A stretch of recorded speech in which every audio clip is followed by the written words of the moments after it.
আউযু বিল্লাহি মিনাশ শাইতানির রাজিম। বিসমিল্লাহির রহমানির রহিম। রাসূলুল্লাহ সাল্লাল্লাহু আলাইহি ওয়াসাল্লামের আজাদকৃত প্রিয় গোলাম হযরত যায়েদ ইবনে হারিসার পুত্র উসামা রাদিয়াল্লাহু তাআলা আনহু থেকে বর্ণিত। তিনি বলেন, নবী করিম সাল্লাল্লাহু আলাইহি ওয়াসাল্লামের এক কন্যা সংবাদ পাঠালেন যে আমার ছেলের মৃত্যুর সময় উপস্থিত, অতএব আপনি আমাদের কাছে আসুন। রাসূলুল্লাহ সাল্লাল্লাহু আলাইহি ওয়াসাল্লাম সংবাদবাহকের কাছে তাকে সালাম দিয়ে বলেন, আল্লাহ যা নিয়ে যান তা তারই, আর যা কিছু দান করেছেন তাও তারই।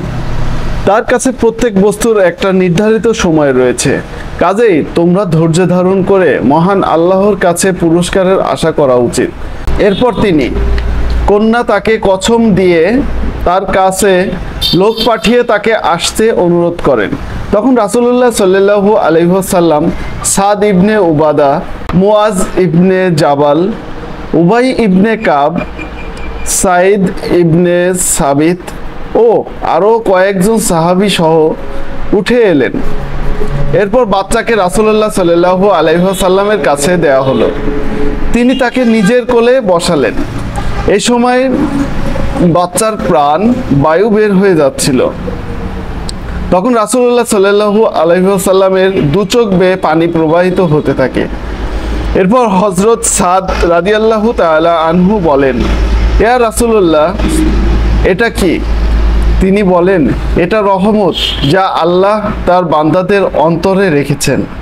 অন্য এক রিওয়ায়াতে আছে, আল্লাহ পাক তার যে বান্দার হৃদয়ে চান এ রহমত দান করে, আর আল্লাহ পাক তার দয়ালু বান্দাদেরকেই দয়া করেন।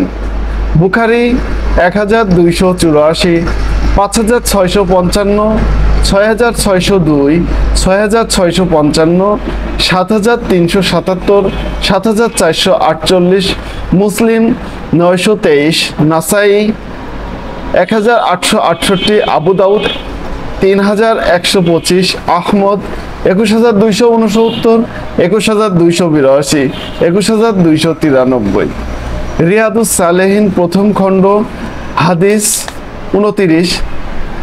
ভিডিওটি ভালো লাগলে লাইক এবং শেয়ার করে অন্যকে দেখার সুযোগ করে দিন। আল্লাহ তাআলা সকলকে সঠিকভাবে বুঝার এবং আমল করার তৌফিক দান করুন। আল্লাহ তাআলা সকলকে ভালো রাখুন, সুস্থ রাখুন। আল্লাহ হাফেজ।